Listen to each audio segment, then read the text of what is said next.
Tanisha Sproul, and I am a 5-year breast cancer survivor. Deborah Feza. I'm a breast cancer survivor for almost 14 years now. Zandria, and I'm a 13-year survivor of inflammatory breast cancer. Dawn Fiella, and I've been in remission for 10 years. Stacy Mullins, and I am the founding director of the EBC Foundation. Liz Tanner, and I am in remission. Stevie Nades, and I am a breast cancer survivor.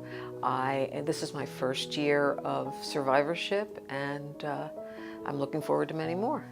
When my doctor told me, as she was doing the needle biopsy, Tanisha, this is cancer, I didn't cry. I was just cold. I was under the age of where you would normally get mammograms, and I found the lump myself. I was stage 1, but it was an aggressive form of cancer, so it was triple negative. So the EBC Foundation was created in around 2012 following the death of my mother, who died in 2010 after an 18-month battle with breast cancer. My daughter, who was in high school at the time, and I wanted to do something to help carry on my mother's legacy. I noticed my breast getting red one day. The next day, when I lifted my arm, my nipple inverted. And I don't know where I learned it, but I did know that that could be a sign of breast cancer.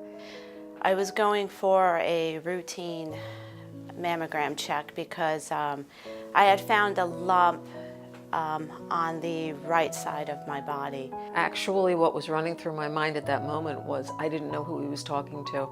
I left the office with a friend of mine and my husband, and when I got on the outside, I turned to her, and the tears were just rolling down my face, and I said, "Who was he talking to?" And she is a survivor as well. She understood. She knew. That was my first reaction. It was the scariest thing. It's very, very emotional. I was lucky enough to bring my husband and my mom, so I had support, but it just happened so quick. Besides the mastectomy, I had a trans flap done, which is they remove some fat, move it up, and that's about a 20-week recovery. And then to find out that I had the lymph nodes, they did chemo, which was 8 weeks, 16 weeks, because you have a week off in between.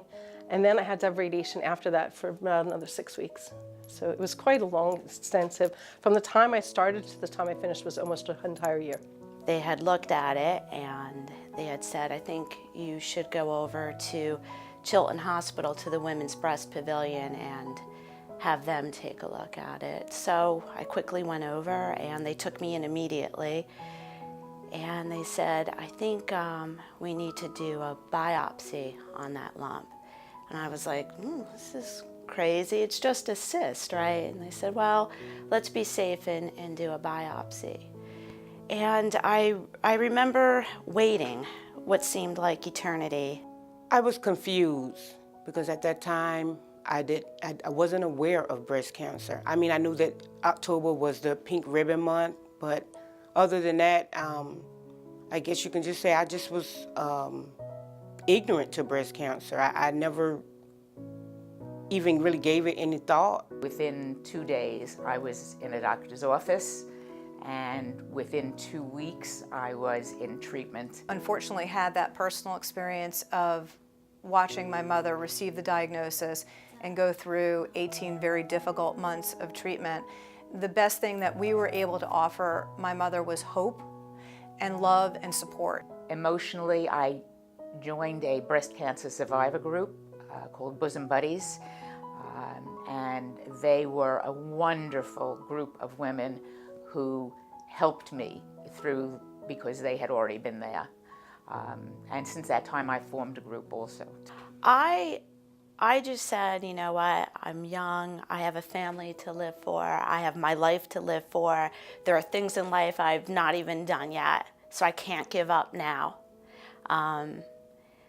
My sister at the time was pregnant with her twins, and I was like, there's no way I'm not going to meet these babies.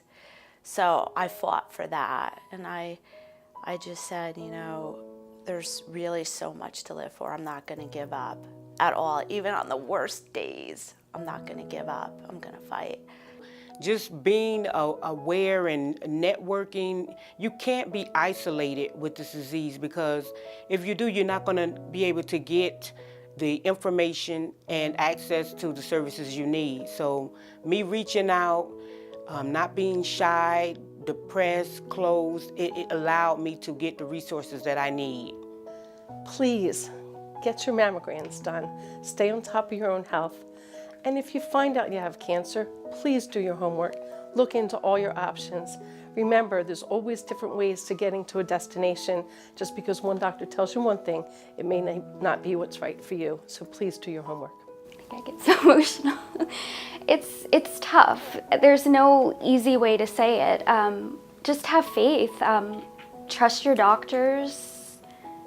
Don't be afraid to go talk to somebody. I was so scared to kind of own up to it, but once I just started opening up and letting other people know how I felt, within it felt better. And now I'm, able to help other women. I'm stronger. So I would just say, fight. There are just days where a text message to a friend that's going through treatment saying, "How you doing today?" makes all the difference in the world, because there are times when you feel very, very alone and you feel very, very hopeless. You will learn lessons.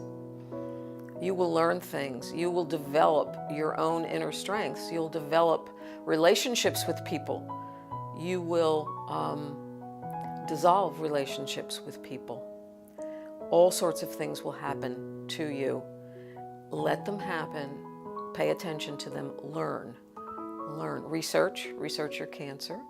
Research your the organizations and things that are around you that can help you, either during or maybe later when all of this is over. But take care of yourself. Take care. If you're tired, lay down. I don't care who's there. I don't care what's going on.